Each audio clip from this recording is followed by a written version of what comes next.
St. James Palace in London, down the street from Buckingham Palace. It's the official residence of the British monarchy, built in the 1530s by Henry VIII. It's not open to the public, but you can apply to go inside, which I did not long ago. It's not that hard. There's a soldier with a machine gun standing by a little cottage. He tells me to go inside, and then a man named Desmond Shaw Taylor comes and gets me. He's the curator of the Royal Art Collection. Early middle-aged, distinguished, a kind of high-end exuberance. You know, look at that building there that's kind of missing a bit. No, it has a nice jumble, Yeah. urban jumble. I came here to see a painting bought by Queen Victoria nearly 150 years ago. It's called The Roll Call. Inside the palace, there's red everywhere. Royal red, red carpets, red wallpaper. All the trim is in gold. The rooms are massive and almost entirely empty, except for the art on the walls. Enormous canvases, spanning many centuries everywhere. And in a kind of hallway, not far from the entrance, there it is. Roll Call, 1874. The absolute point of the roll call is that it has a single brilliant image idea. The painting depicts a group of British soldiers in the Crimean War, which is a war England and France fought against Russia in the 1850s. In Roll Call, there's just been a battle, and the soldiers are lining up in the gray light of morning to be reviewed by their commanding officer. We start talking about a particularly distinctive figure in the middle of the painting. Desmond has a flashlight in his hand because it's quite gloomy in the palace, of course. Palaces are supposed to be gloomy. He shines the light directly on the man's face. That's a brave young man Yeah. who manages to stand upright. And this sort of encounter is suggestive of comradeship, isn't it? St. James Palace has dozens of war paintings. Handsome generals on white chargers, panoramic battle scenes, faceless soldiers in glistening uniforms. They're almost cartoons. But in Roll Call, the men are exhausted, wounded, defiant, bedraggled. It's real. And they are standing in a line, but they're not in a straight line, and they're not anonymous. Yes. So it's got one fantastic idea. Yeah. Thump. My name is Malcolm Gladwell. You're listening to the first episode of my podcast, Revisionist History.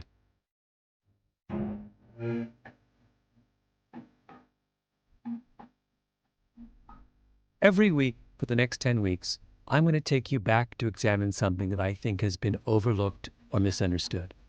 One week, I'm going to talk about a car crash just outside of San Diego. Another week, I'm going to take you back to a secret Pentagon project in Saigon. The tagline of this show, sometimes the past deserves a second chance. And that really goes to the heart of it. I think too often we make up our minds about something that has happened, and then we move on without pausing to ask, wait a minute, is that actually what happened? Do we really understand it?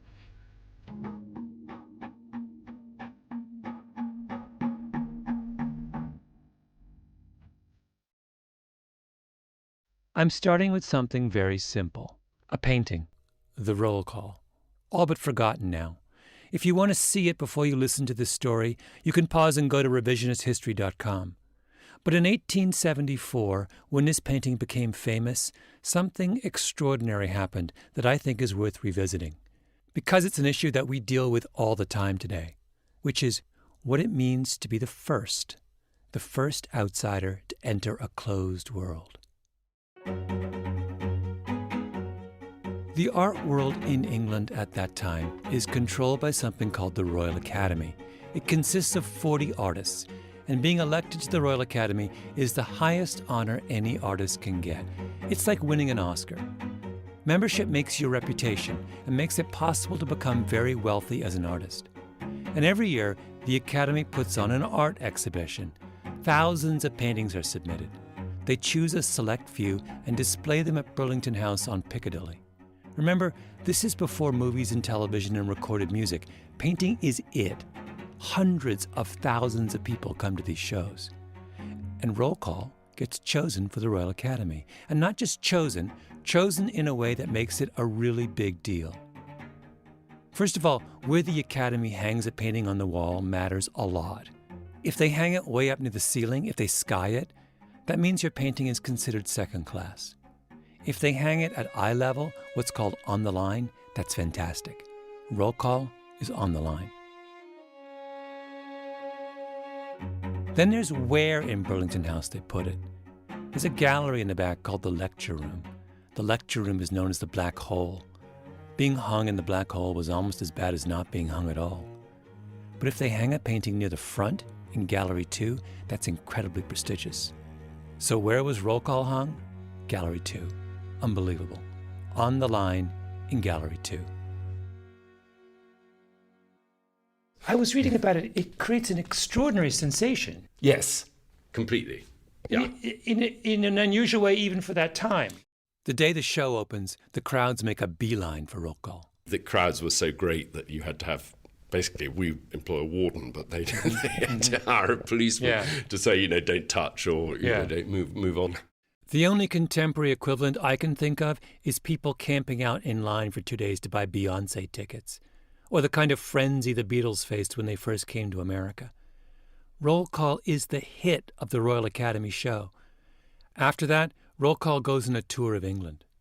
In Newcastle, men walk up and down the sidewalks with sandwich boards, saying simply, "The roll call is coming." In Liverpool, 20,000 people go to see it. In those days, prominent paintings were put on little playing cards, and 250,000 cards are sold with an image of Roll Call. A bidding war breaks out among potential buyers. Finally, Queen Victoria, one of the greatest art collectors of her day, decides she absolutely has to have it, which is how it comes to hang in St. James Palace.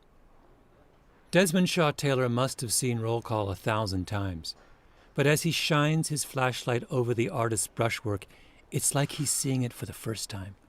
He's excited about every little detail, even down to the soldier's shoes. That's pretty fabulous, isn't it? It's always so difficult to paint nothing in particular happening without overdoing it. And if you just get one grey colour and just a little bit of underpainting, you just pick out the forms of the shoes. It's very impressive.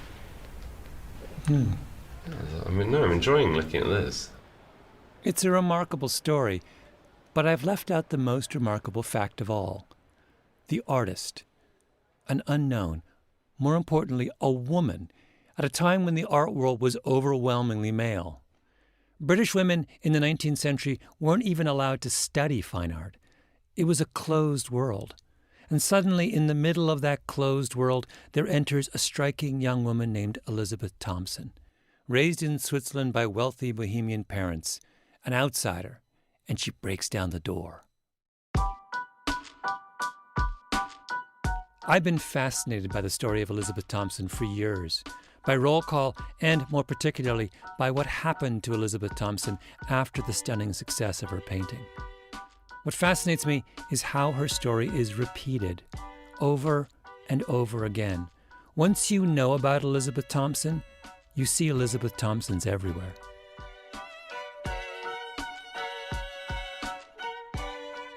I don't know if you've ever heard of Julia Gillard. She was the first woman to become Prime Minister of Australia. She served from 2010 to 2013, and she had an incredibly tumultuous time in office. Near the end of her tenure, she gave a famous speech on the floor of the Australian Parliament. Here's the part everyone noticed. The Leader of the Opposition says that people who hold sexist views and who are misogynists are not appropriate for high office. Well, I hope the Leader of the Opposition has got a piece of paper and he is writing out his resignation. Because if he wants to know what misogyny looks like in modern Australia, he doesn't need a motion in the House of Representatives, he needs a mirror. That's what he needs. When I heard Julia Gillard give that speech, I thought about Elizabeth Thompson, because Gillard and Thompson were in the same situation, women dealing with the consequences of breaking down the door. I also remember Elizabeth Thompson when I think of Hillary Clinton. There's an idea that I think helps explain the phenomenon of Elizabeth Thompson and Julia Gillard. It's called moral licensing. It's a fairly new concept in social psychology. It was developed by a number of the best young psychologists in the field, chief among them Daniel Efron, who teaches at the London Business School. Here's the official definition of moral licensing. Past good deeds can liberate individuals to engage in behaviors that are immoral, unethical, or otherwise problematic, behaviors that they would otherwise avoid for fear of feeling or appearing immoral. When we do something good, in other words, sometimes we then, on occasion, give ourselves permission to do something bad. One of Efron's first experiments in moral licensing was in 2009. He surveys people who publicly self-identify as supporters of Barack Obama for president. And what he finds is that supporting a black politician doesn't always signal that you're a racially open person who is inclined to be progressive in other areas. It can also have the opposite effect. It can free you up to go back to your old racist ways because you've proven to the world what a good person you are. And that's what he discovers. A significant chunk of the people who supported Barack Obama were then more likely, at least in the experiment, to express racially questionable opinions. I was taken by this finding that people appear to be able to license themselves based on pretty paltry virtues. I met Efron in his office in London, up near Regent's Park. I asked him why a little egalitarian behavior doesn't lead to more egalitarian behavior. Why don't good deeds just lead to more good deeds? So your question is about when does evidence that I'm virtuous lead to more virtuous behavior versus when does evidence of virtue lead to less virtuous behavior? When does doing good lead to doing bad, and when does doing good lead to doing more good? This is the million-dollar question in this literature, and it's been a puzzle. All we know is that human beings go both ways. After a good deed, they sometimes follow a virtuous trajectory, and sometimes they don't. There's what happens after Jackie Robinson broke the color line in 1947, becomes the first ever black professional baseball player. Within 5 years, there are 150 black ball players in the major leagues. I think that's what we expect. It fits our romantic notions of progress. The door opens for one person, and soon it opens for everyone. But what we have to understand is that a lot of times the opposite happens. The door opens for one person, and they're the only one to slip in. Those who open the door then feel free to close it again for everybody else. A couple years ago, the Israeli author Amos Ilan wrote a history of the Jews in Germany called The Pity of It All. It's a fascinating book for precisely this reason. Because what Ilan is interested in is the great paradox of Germany's history with the Jews. Here we have a country that committed the greatest historical atrocity against the Jewish people. Yet if you take the long view, as Ilan does, you see that time and time again, German culture welcomed Jews, or at least welcomed some Jews. From the 17th century onwards, many German states had a tradition of what were called court Jews. Most Jews were banned from living in major German cities. There were severe restrictions on what they could do. But simultaneously, there was a group of protected Jews who were allowed to live and work within the city walls. In the 1730s, the King of Prussia becomes alarmed by the number of Jews in Prussia, likening them to locusts bringing ruin to Christians. So he banishes them from Berlin, but not all of them. He kicks out 140 families and he keeps 120. That pattern is repeated over and again in the German-speaking world. In the 18th century, the philosopher Moses Mendelssohn, who was Jewish, was considered one of the most brilliant men in Europe. He lives in Berlin, and people come from far and wide to visit him. How does he stay in Berlin? The king grants him exceptional status. That is to say, and these are Amos Ilan's words here, Mendelssohn is the un-Jewish Jew. The same happens 100 years later with Bertolt Auerbach. He's Jewish, and he's the most widely read German novelist of his day. He's called the German Dickens. This is now at a time of virulent anti-Semitism throughout Germany, but Bertolt Auerbach is somehow immune from that prejudice. Richard Wagner, the notorious anti-Semite, loves Auerbach and calls him a man rooted in German life. One of the brothers Grimm thanks Auerbach for curing him of prejudice. The Germans hate Jews as a rule, but they love Auerbach. What's going on here? It sounds like a contradiction. It's not. It's just textbook moral licensing. The Germans love Bertold Auerbach, and because they think they have demonstrated their open-mindedness by loving this one Jew, they feel free to act in the most despicable way to other Jews. You open the door to one outsider, and that gives you permission to close the door to others.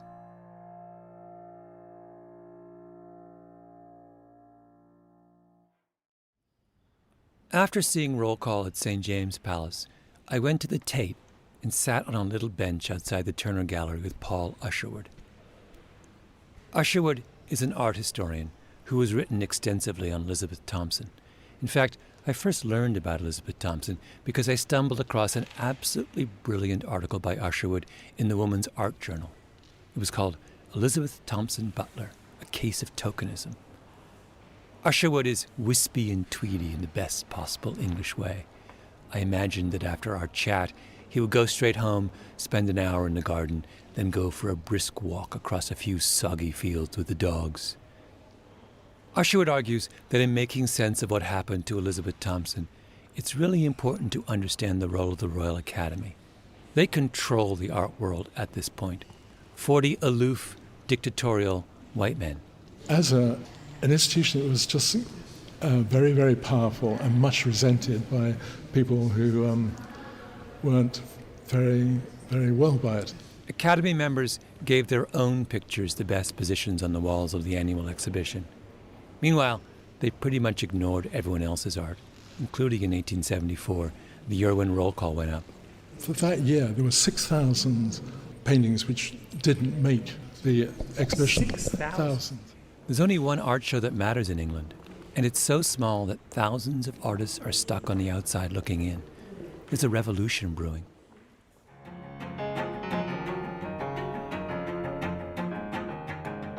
So along comes Elizabeth Thompson, a woman, an outsider, with an absolutely brilliant painting, and the Academy hangs it on the line in Gallery 2, and everyone thinks this is a sign that the Academy is finally opening its doors. To what? To the Holy Grail, membership in the Royal Academy itself. It seems destined to happen. One of the most prominent art critics of the day writes in the Daily Telegraph that Roll Call's success proves that, and I'm quoting here, real genius has no insurmountable obstacles in the English art world. In short order, Thompson is nominated for election to the Royal Academy. She's one of the most famous artists in England. She has a huge public following. Every artist in the country is riveted by her candidacy. And what happens? She loses, but by just 2 votes. It doesn't feel like the end. Everyone says this is progress. Here we have a young artist, still in her 20s, and on her first try, she comes within a hair's breadth of acceptance into the Old Boys Club. Everyone thinks that she's going to be a lock for election the next time round. They look at her and they say, Elizabeth Thompson, pioneer. But then Thompson submits another painting to the Academy. Another brilliant painting called Quatre Bras, a depiction of the Battle of Waterloo. By that time, she's a celebrity and has fantastic assistance from the army. 300 soldiers at one point are paraded so she could paint that picture. This is in 1875, the year after Roll Call's triumph. So what happens to Quatre Bras? What they do is they stuff it away in an obscure corner, so it's quite hard to see. Thompson's new work is hung in the lecture room, at the back, the Black Hole.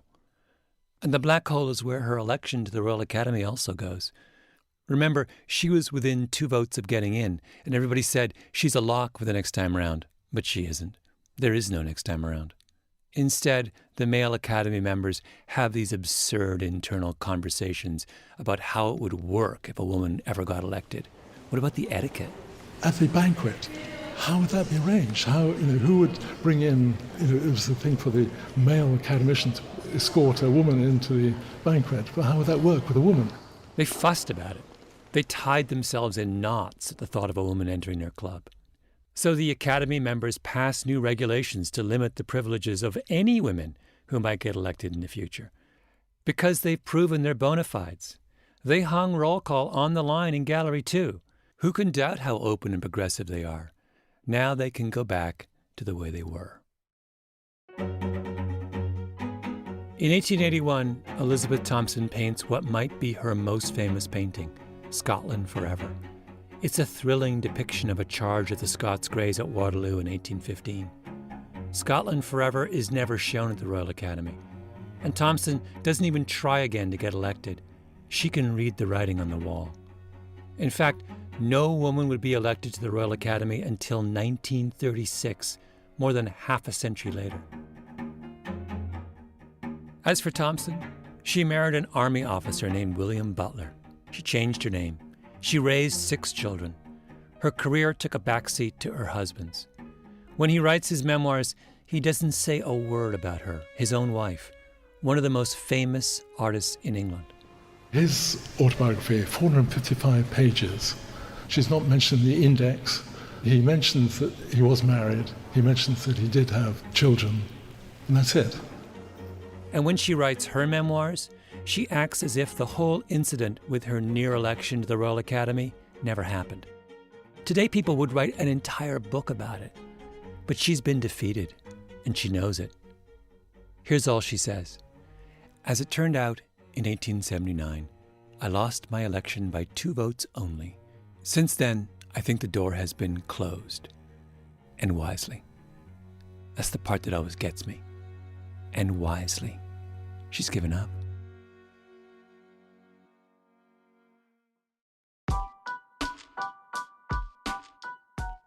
Remember how I mentioned that when I saw roll call, the first thing I thought about was Julia Gillard, the former Prime Minister of Australia? That's because it's the same story.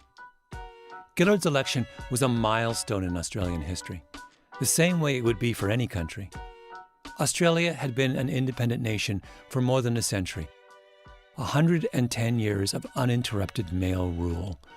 And that came to an end in 2010 with this funny, whip-smart, tough woman. In former British colonies like Australia, the representative of the British Crown is called the Governor-General. And the Governor-General is the person who swears in the new Prime Minister. When Gillard stands up to take the oath of office, it's a doubly incredible moment. What made it loom large for me that day is our Governor-General at that time was the first woman to ever serve as Governor-General. This is Julia Gillard telling the story. And I could see in her face and in her eyes, this incredible shock or delight that she was going to be the person to swear in the first woman Prime Minister. I, Julia Eileen Gillard, duly affirm and declare that I will well and truly serve the Commonwealth of Australia. And, she subsequently said to me, look, I didn't think I'd live to see it. I didn't think I'd live to see the day our nation had a female Prime Minister. It's a big deal. And Gillard, like many at the time, thinks that Australia has undergone a permanent transformation. And she also thinks that after the novelty of her election passes, she'll just be Prime Minister Gillard. The fact of her gender will become unremarkable, the way the fact of a baseball player's race is now unremarkable. If you'd asked me then, that all would have played itself out in the first few months, and then I thought sort of the political cycle would go back to normal. And I made that judgment call spectacularly wrong. When was the first moment that you realised you were wrong? Oh, look, I don't think it was it wasn't the thud of a penny dropping in my brain, but it just became clearer and clearer, particularly by the time we were in the government's second year and we were putting a price on carbon, and the campaigning against that by the opposition and in the community was getting hotter and shriller. It was in the course of that the gendered stuff really started to show. Things got ugly. You're the people that elected this bloody bitch in. Get the witch! Get the witch! Get that down! Get that down! Her opponents would circulate lewd sexual cartoons of her. She would be referred to in the newspapers as Julia, as if she was a reality TV star and not the head of state. The media would constantly refer to the outfit she wore, or how much cleavage she showed, or the tone of her voice. The CEO of a major Australian company publicly called her an unproductive old cow. One restaurant offered on its menu Julia Gillard Kentucky Fried Quail, small breasts, huge thighs, and a big red box. Was there any particular moment or thing said that hurt you the most? I mean, it's obviously not a good thing to look out on a scene of protesters and see yourself described as a bitch and a witch and things like that. But for me, actually, the worst moment in my Prime Ministership was not in and of itself a gendered remark, but came from a shock jock. She's talking about the Rush Limbaugh of Australia, a major radio personality who hosts a fundraiser for the Conservative Party, the other party, not Julia Gillard's. And I had recently lost my father. My father died while I was Prime Minister, and he said to this audience that my father had died of shame because he was ashamed of me as Prime Minister. I mean, that was the worst. Oh, wow. Yeah. That's appalling. It is appalling. It is appalling. And, you don't expect to have to do that in your life, and you don't expect that, someone like my mother, who's just a lovely woman and a great Australian citizen, should have to tolerate that being said about the husband she's just lost. Why do you think that intelligent, educated members of a progressive country feel they can get away with such vile behavior? Because they've just elected a woman. They've proven their progressive bona fides, ending 110 years of patriarchy. When the female Governor-General swears in the female Prime Minister, Australia has a collective lump in its throat. But then what happens? Moral licensing happens. And of course, Gillard can't fight back, can she? Until the very end of your tenure as Prime Minister, you keep a pretty stiff upper lip about this. Yes, I think I did. Tell me about that, about your decision of how to handle it. I mean, some of it's innate, some of it's just me, and then I also took a deliberate decision that, if you looked like you couldn't take it, if you looked upset, then that would be used against me personally, but more importantly against women generally, that there would have been people muttering to themselves, knew women weren't up for this, knew they couldn't take it when the going got tough. Then, near the end of Gillard's time in office, a prominent member of her own party, the man she's chosen to be Speaker, is found to have sent sexist text messages. And, incredibly, her critics come after her, Gillard. They accuse her of condoning sexism because she's associated with this man. She sits in her office in disbelief. I don't want to use any bad language to you, but I did have just going through my brain, for heaven's sake, and the word I was thinking wasn't heavens, but for heaven's sake, I cannot believe that after everything I've had to listen to, now I'm somehow, going to walk into a parliament and people who have used gendered insults against me are now somehow going to try and give me a lecture on sexism. Like, the injustice of this was just boiling in me. So that day, in Parliament, she stands up and gives her famous misogyny speech. It's addressed to her harshest critic, the leader of Australia's opposition, a man named Tony Abbott. Gillard just starts listing all the things Abbott has said and done to her and other women over the years. She lets him have it. I was very offended personally when the Leader of the Opposition, as Minister for Health, said, and I quote, "Abortion is the easy way out." I was very personally offended by those comments. You said that in March 2004. I suggest you check the records. This is live on the floor of Parliament. If you watch the video, Abbott's sitting right in front of her. She's dressing him down to his face. And the longer she goes on, the more he shrivels and shrinks. I was also very offended on behalf of the women of Australia when in the course of this carbon pricing campaign, the Leader of the Opposition said, when the housewives of Australia need to do what the housewives of Australia need to understand as they do the ironing. Thank you for that painting of women's roles in modern Australia. And then, of course, I was offended too by the sexism, by the misogyny of the Leader of the Opposition catcalling across this table at me as I sit here as Prime Minister. If the Prime Minister wants to, politically speaking, make an honest woman of herself, something that would never have been said to any man sitting in this chair. I was offended when the Leader of the Opposition went outside in the front of Parliament and stood next to a sign that said, "Ditch the witch." I was offended when the Leader of the Opposition stood next to a sign that described me as a man's bitch. I was offended by those things. Misogyny, sexism, every day from this Leader of the Opposition.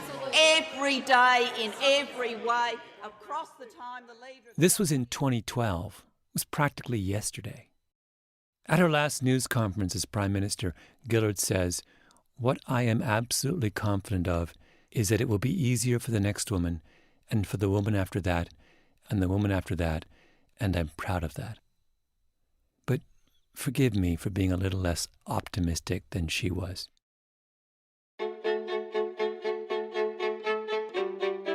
The difference between Julia Gillard and Elizabeth Thompson is that Thompson never had the chance to give a speech like that on the floor of Parliament. She went away quietly. Gillard got the chance to stand up and be heard, and I suppose that's progress. But the underlying dynamics these two women faced, are they all that different? A woman gets accepted into a man's world. She thinks that somehow something has changed, but nothing has changed. The men pat themselves on the back, and then they slam the door shut again. Tony Abbott, the man she eviscerated, he becomes the next Prime Minister of Australia. By the way, here's a partial list of the countries that have broken the gender barrier and elected a woman and then never elected another female leader again. Open the door, pat themselves on the back, close it again. Ready? Brazil, United Kingdom, Germany, Costa Rica, Croatia, Nicaragua, Latvia, Panama, Bolivia, Ecuador, Pakistan, Poland, Turkey, France, Canada, and of course, Australia.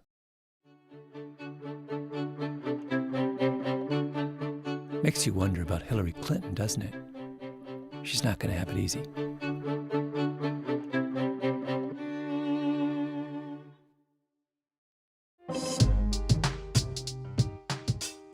You've been listening to Revisionist History. If you like what you've heard, do us a favor and rate us on iTunes. It helps. You can get more information about this and other episodes at revisionisthistory.com or on your favorite podcast app. Our show is produced by Mia Lobel, Roxanne Scott, and Jacob Smith. Our editor is Julia Barton. Music is composed by Luis Guerra and Taka Yazuzawa. Flawn Williams is our engineer, fact-checker Michelle Soraka, and the Panoply management team, Laura Mayer, Andy Bowers, and Jacob Weisberg. I'm Malcolm Gladwell.